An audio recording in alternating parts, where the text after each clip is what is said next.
दोस्तों, रूस और भारत के बीच में न्यूक्लियर टेक्नोलॉजी को लेकर कोऑपरेशन एक नए स्तर पर पहुंच चुका है। दोनों देशों के बीच एनर्जी को लेकर लगातार बढ़ रही साझेदारी अब न्यूक्लियर प्रोग्राम को काफी बेनिफिट पहुंचाने वाली है, क्योंकि आने वाले कुछ समय में हमें रूस की तरफ से स्मॉल मॉड्यूलर क्षेत्र में बड़ा समर्थन देखने को मिल सकता है।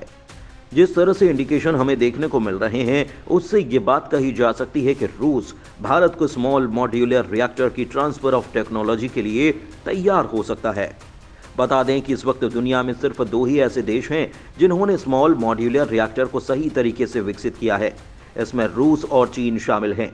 यहाँ तक कि अमेरिका भी अभी तक इस मॉड्यूलर रिएक्टर को सही तरीके से नहीं बना पाया है, और अमेरिका का पहला मॉड्यूलर रिएक्टर साल 2030 से पहले तैयार नहीं होने वाला, जिसकी वजह से भारत, जो विश्व में सबसे तेजी से ग्रो करती हुई इकोनॉमी की कैटेगरी में आ चुका है, अगर हमें स्मॉल मॉड्यूलर रिएक्टर के क्षेत्र में रूस की तरफ से ट्रांसफर ऑफ टेक्नोलॉजी मिल जाती है तो हम ये काम अमेरिका से पहले कर पाएंगे। बता दें कि यह खबर एक ऐसे समय पर सामने आ रही है जब तमिलनाडु में 6000 मेगावाट के nuclear power project Kudankulam nuclear power plant को विकसित करने का काम जारी है, और इसका पहला चरण किसी भी वक्त पूरा हो सकता है।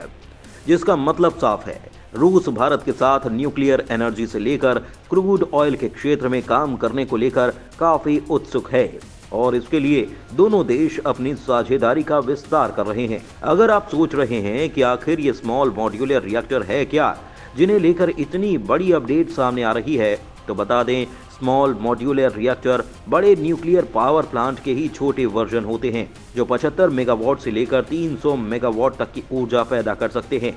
और ये न्यूक्लियर एनर्जी होती है। स्मॉल मॉड्यूलर रिएक्टर को इस तरह से डिजाइन किया जाता है कि इन्हें किसी जगह पर कंस्ट्रक्शन की जरूरत ही नहीं होती, बल्कि इन्हें फैक्ट्री के अंदर ही मैन्युफैक्चर किया जा सकता है, जिसके बाद जिस जगह पर इस मॉड्यूलर रिएक्टर को इस्तेमाल करना है वहां तक इन्हें ट्रांसपोर्ट करते हुए फिर ऑपरेशनल किया जा सकता है। इन्हें लेकर एक बड़ा एडवांटेज ये है कि स्मॉल मॉड्यूलर रिएक्टर बड़े कन्वेंशनल न्यूक्लियर पावर प्लांट के मुकाबले न केवल सस्ते हैं, बल्कि इनका सिक्योरिटी प्रोटोकॉल भी काफी अच्छा है, जो उन्हें भारत के लिए आकर्षक बनाता है। बता दें कि भारत देश में परमाणु ऊर्जा के विकास पर काफी ध्यान दे रहा है, और अगर सारी परियोजना टाइमलाइन के अनुसार चली तो 2031 तक भारत 22,000 मेगावाट से ज्यादा परमाणु ऊर्जा हर साल बनाने में सक्षम होगा, और स्मॉल मॉड्यूलर रिएक्टर हमारी जरूरत को पूरा करने में काफी महत्वपूर्ण भूमिका निभा सकते हैं, खास करके ऐसे इलाके में जहां पर बड़े न्यूक्लियर पावर प्लांट लगाना संभव नहीं, जिससे देश के अंदरूनी और पहाड़ी इलाकों में भी न्यूक्लियर पावर की सुविधा उपलब्ध कराई जा सकती है। साथ ही दोस्तों, आपको बता दें कि इसी साल ब्रिक्स के विस्तार करने की मंजूरी दी गई थी, जिसके तहत 6 देश अर्जेंटीना, इथियोपिया, ईरान, सऊदी अरब और इजिप्ट के साथ ही यूएई ब्रिक्स में शामिल किए जाएंगे। इन देशों की सदस्यता 1 जनवरी 2024 से शुरू होनी थी, लेकिन इसके ठीक 24 घंटे पहले अर्जेंटीना के नए राष्ट्रपति ने एक पत्र लिखकर भारत, चीन, रूस, ब्राजील और साउथ अफ्रीका के राष्ट्राध्यक्षों को सूचित किया है कि सत्ता में आने के बाद अर्जेंटीना के नए राष्ट्रपति ब्रिक्स में शामिल होने का फैसला जो पिछली सरकार का था उसे बदल रहे हैं। उनकी नीति पिछली सरकार के मुकाबले पूरी तरह से उलट है, और वे अमेरिका समेत इजराइल को अपना समर्थन देते हैं। अर्जेंटीना के नए राष्ट्रपति ने कहा है कि उनके देश के इंटरेस्ट अमेरिका और पश्चिमी देशों के साथ ज्यादा मिलते हैं, इसीलिए वो ब्रिक्स जैसे संगठन को कभी भी ज्वाइन नहीं करेंगे जिसमें रूस और चीन जैसे कम्युनिस्ट पावर मौजूद हैं। साथ ही वो पिछली सरकार के द्वारा लिए गए और भी कई फैसलों को रिव्यू करके पलट सकते हैं।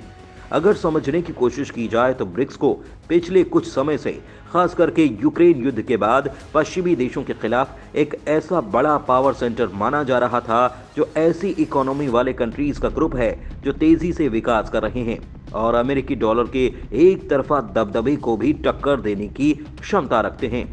लेकिन जिस तरह से अर्जेंटीना ने अचानक ब्रिक्स को ना ज्वाइन करने का फैसला किया, ये सभी देशों के लिए झटका जरूर है, पर दूसरे कई देश इस संगठन को ज्वाइन करने में इंटरेस्टेड हैं। मतलब अर्जेंटीना के ब्रिक्स को छोड़ने के बावजूद ये संगठन लगातार मजबूत होता रहेगा।